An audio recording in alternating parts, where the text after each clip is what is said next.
একটি মাস আমি পুলিশ সদস্য নাভিদ আঞ্জুম এবং কোতোয়ালি মডেল থানার এএসআই সাইদুল ইসলামের ব্ল্যাকমেলিং এবং জুলুম নির্যাতনের শিকার। আমি না পারছি কারো কাছে বলতে, না পারছি কারো কাছে বিচার চাইতে। আমি চুপ ছিলাম যে যে বিষয়গুলো নিয়ে আমাকে আপনারা অনেক সময় বরিশালে শুনবেন হানি ট্র্যাপের শিকার হয়। হানি ট্র্যাপের হতায় এই এএসআই সাইদুল ইসলাম এবং নাভিদ আঞ্জুম, তারা একজন মানুষকে কিভাবে ব্ল্যাকমেল করে সেটা আপনারা আমি মুখে বলে প্রকাশ করতে পারতেছি না। একজন মানুষকে বিবস্ত্র করে তারপর ভিডিও ধারণ করে, সেই ভিডিও দিয়ে তারা বাণিজ্য করে। তারা সেই ঘটনাটি তারা আমার সাথে ঘটিয়েছে। তারা 6 জন মানুষ আমাকে আটকে রেখে, তারা 6 জন পুলিশ সদস্য এই এএসআই সাইদুল ইসলামের নেতৃত্বে নাভিদ আঞ্জুম সহ কনস্টেবল জয়নাল, কনস্টেবল রকি আর এই ফয়সাল, এনএসআই সদস্য ফয়সাল, এরা আমাকে গত 25 অক্টোবর থেকে 28 অক্টোবর আমার অফিসে আটকে রেখে আমাকে নগ্ন করে, আমাকে ভিডিও ধারণ করে আমাকে ব্ল্যাকমেল করছে। তাদের দাবি পূরণ না করলে আমার এই ভিডিও ভাইরাল করে দেবে, এবং আমি কারো কাছে বলতেও পারি নাই, আমি সহ্যও করতে পারিনি। সর্বশেষ আমাকে গত নভেম্বর মাসের 3 তারিখে আমার অফিসে আবার হামলা হয়। তখন আমি পুলিশ কমিশনারের কাছে নাভিদ আঞ্জুমের বিরুদ্ধে আমি লিখিত কমপ্লেন করি। সেই কমপ্লেনের কারণেও কমপ্লেন কেন করেছি এবং থানায় কেন জিডি করেছি, সেই কারণে আমার উপরে আবার গত 8 ডিসেম্বর রাতে এশার নামাজের আমি প্রস্তুতি নিয়েছিলাম, তখন আমার অফিসে গিয়ে আবার হামলা করে।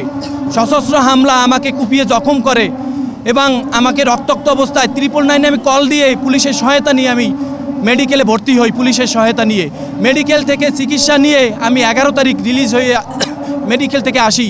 অদ্যবধি আমার কোনো ডিভাইস, আমি কোনো কিছু ফেরত পাই নাই, এবং এই পুলিশ সদস্য 2 জনের দৃশ্যমান কোনো শাস্তি আমি দেখি নাই। এই পুলিশ সদস্যকে বলেছে ক্লোজ করা হয়েছে, কিন্তু পরে যখন ক্লোজ করার 3 দিনের মাথায় সে পোশাক পরে বিবির পুকুর পাড়ে ডিউটি করে এবং কলার উঁচিয়ে বলে যে একজন মানুষকে মেরে রাস্তায় লাশ ফেলার জন্য মাত্র 5,000 টাকা ইনভেস্ট যথেষ্ট। আমি দেখছি 5,000 টাকা না, মাত্র 90 টাকার ইনভেস্ট যথেষ্ট। এই 90 টাকার মধ্যে বিনিময় একজন মানুষের জীবন প্রদীপ নিভে যায়। ও তো বলছে 5,000 টাকা। আমার জীবনের জন্য আমার এই 90 টাকাই যথেষ্ট। আমার আর কিছু বলার নাই, আমার কিছু নাই, আমার নেই। আমি সব কিছু, দীর্ঘদিন আমি কর্মহীন, আমি ঋণে জর্জরিত হয়ে পড়ছি। ওরা আমাকে কোনো জায়গায় কাজ করতেও দিচ্ছে না, আমার কোনো ডিভাইস দিচ্ছে না, আমার কোনো সোশ্যাল মিডিয়া, ইভেন কি আমার কোনো ফোন নাম্বারও আমি পর্যন্ত আমি মেডিকেল থেকে এসে আমি ফোনের অ্যাক্সেস নিয়েছি। আমার ফোন গত নভেম্বর মাসের 2 তারিখ থেকে ডিসেম্বর মাসের 11 তারিখ পর্যন্ত আমার অফিসিয়াল 2টা ফোন আমার বন্ধ করে রাখছে তারা, আমি উদ্ধার করতে পারিনি। আলটিমেটাম হচ্ছে আমার ডিভাইসগুলো যদি আমি তাদেরকে, প্রশাসনকে আমি 12টা পর্যন্ত আলটিমেটাম দিয়েছি, তারা যদি ব্যবস্থা না নেয় তাহলে আমি, যেহেতু একজন মানুষের জীবনের মূল্য 90 টাকা, 90 টাকায় আমার জীবন প্রদীপ নিবেই দেবো। যদি এর থেকে আর কিছু বলার নেই। আর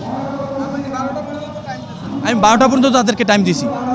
সাংবাদিক ফিরোজ সাহেবের সাথে আমাদের এক পুলিশের কনস্টেবল নাভিদ আঞ্জুম, ওর সঙ্গে পূর্বে ফ্রেন্ডলি সম্পর্ক ছিল।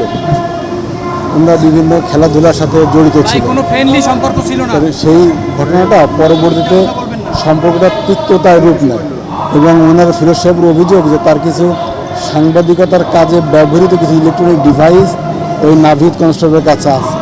তো উনি সেটার জন্য কালকে রাতেও আমার থানায় গিয়েছিলেন, ওর সাথে কথা হয়েছে। যারা সিনিয়র সাংবাদিক ভাই আছে, উনি ফিরোজ সাহেব যাদেরকে বড় ভাই হিসেবে মান্য করে, তাদের সঙ্গে আলোচনা করেছি। আমি আমার পুলিশের জন্য কর্মকর্তার সাথে আলোচনা করেছি। আমরা চেষ্টা করেছি দ্রুততম সময়ের ভিতরে তার যে ডিভাইসগুলোর কথা সে উল্লেখ করছে, ওই ডিভাইসগুলো তাকে ফেরত দেওয়া যায় কিনা। তো উনি সেই ফেরত পাওয়ার দাবিতে আজকে এই অনশনে বসছিলেন।